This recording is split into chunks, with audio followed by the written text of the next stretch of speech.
Good afternoon, everyone. This is Tony from her Homestead Skills, and today I'm going to make some strawberry jam.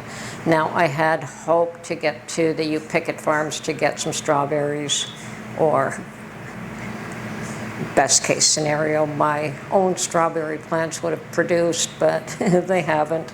And I haven't been able to get to the U Pickett Farms. I actually spent the whole morning reorganizing all my empties and moving jars around and moving crates of jars around, and I was pretty exhausted by the time that was done. So I took a 10-minute rest and cleaned myself up and went out to the stores and checked out the one closest to me for strawberries, and their price was outrageous. They had a 1-pound container of strawberries for $5 and a little tiny little thing of raspberries for $5. And I thought, well, these people don't sell a lot of berries, that's for sure. So I left there and went to another shop that I knew sold quite a bit of berries, and they actually had a really good price on strawberries. They had 3 packages for $5. So I ended up getting 3 for the price of what I would have paid for 1. And so I'm making strawberry jam today. Hope you enjoy. Okay, so I've got everything ready, and I'm going to first cut and clean these, and after that I will wash them. And anything bad will be cut off, but these look pretty good. At least the first one does.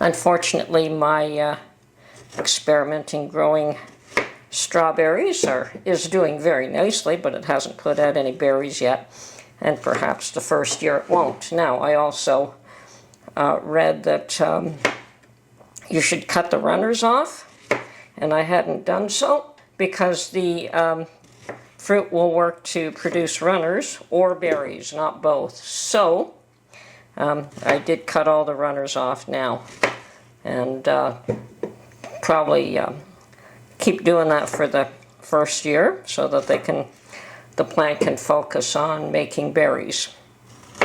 I do plan to put them in my garden as soon as I pull up the garlic, hopefully. It won't hurt the berry plants where the garlic was planted. I have all kinds of straw there, so they will be off the ground. Now, this particular package is pretty good. No real pieces that I have to cut off here, except, of course, the ends.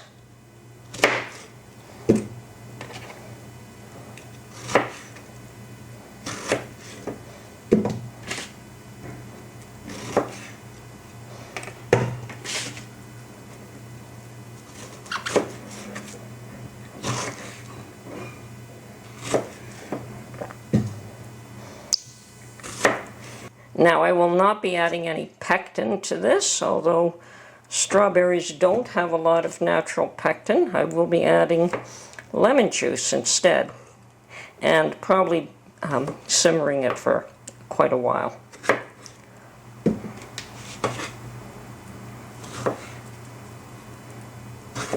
And I think 3 packages should give me a reasonable amount of jam. Okay. Now that one I wanted to cut off that little bit.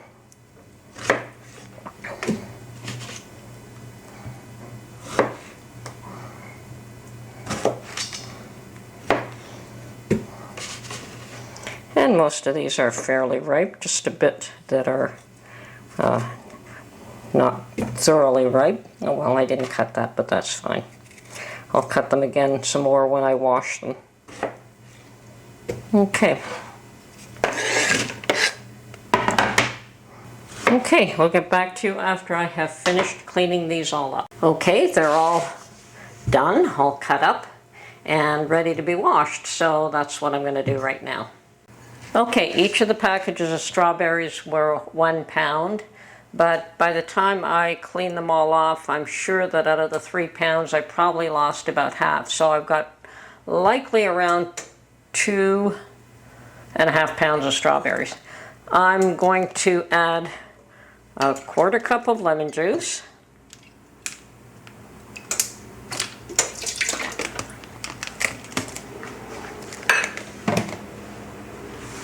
And the recipe I looked at calls for 4 cups of sugar for 2 cups of strawberries, but I've got 2.5 cups. So I'm going to go with the 4 cups of sugar, and hopefully I won't add any more. I think that's a lot of sugar anyway. Now, I do want to mash these berries up somewhat.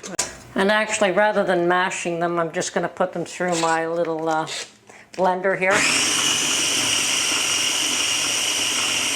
That works beautifully. Okay, that's only a small portion, but it's done. Better than mashing.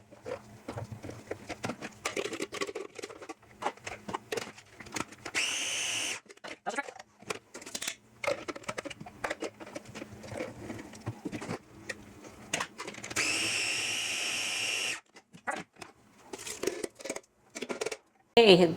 Okay, this has come to a boil, and now I'm just going to let it boil for 20 minutes. I'm going to turn it down a bit because I don't want to scorch it at the bottom.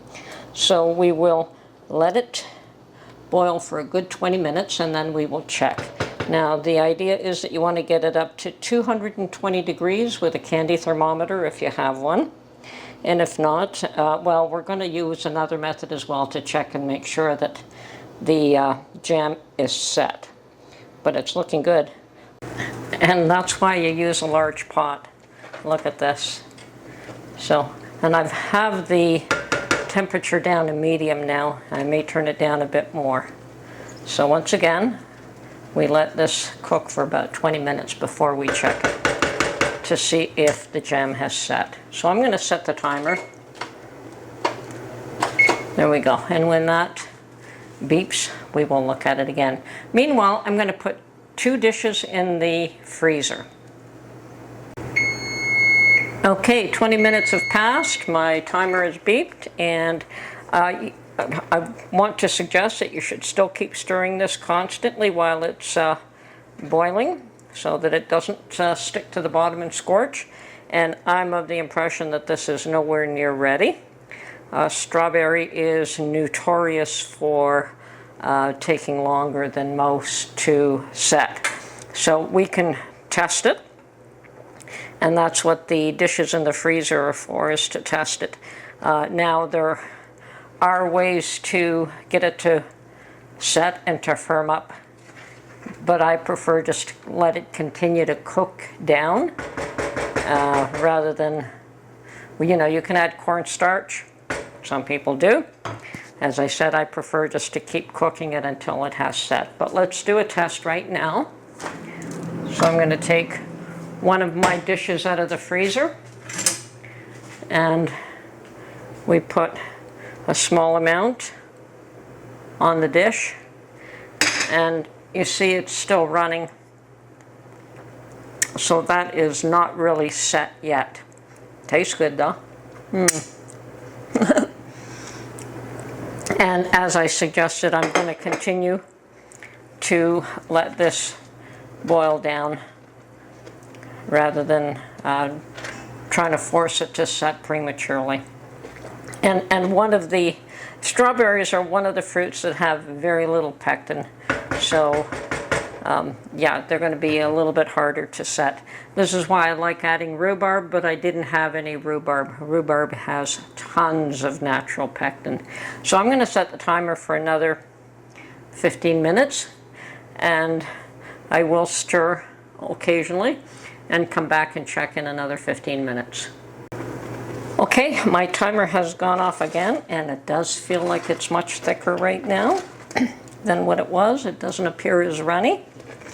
And there's nothing wrong with runny jam, it's just that I prefer it a little thicker. I have made runny strawberry jam and I have used it. Okay, I think that this has set enough. I could probably leave it for another 5 minutes or so, and I may do that, but after that I'm going to can it up. Now I have washed 8 jars. Okay, I've got everything prepared now, everything is ready, and it has been cooking a little more while I was doing that, so it's thickened up some more. Now, one last thing that I want to suggest is that you put in a little pat of butter and before you take it off the stove and put it in the jars, because that will keep the foam down. So I'm going to add that right now. Now I don't believe I'm going to get 8 jars out of this, but I certainly want to overly prepare the jars that I'm going to use rather than under prepare and have to scramble and get another jar. So I'm going to start off with the taller ones. And yeah, this looks really nice and thick now.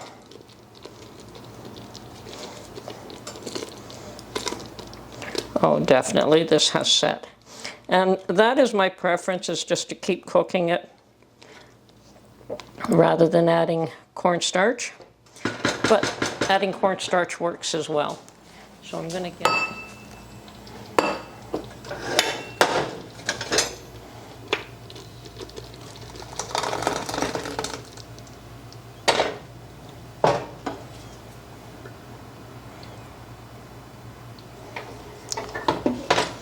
All right, here we go. And you want to leave a 1/4 inch headspace.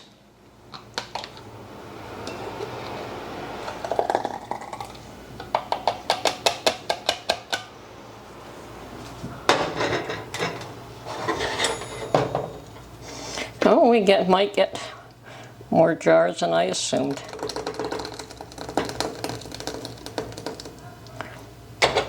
I thought maybe we'd only get the 5, and that may actually be the case.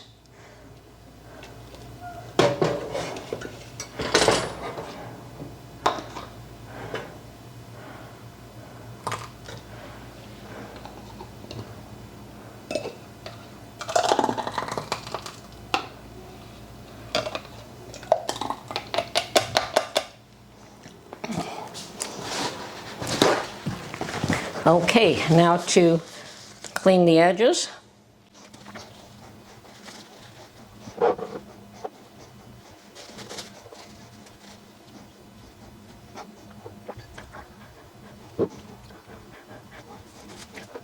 I've just put them in a bowl of hot water.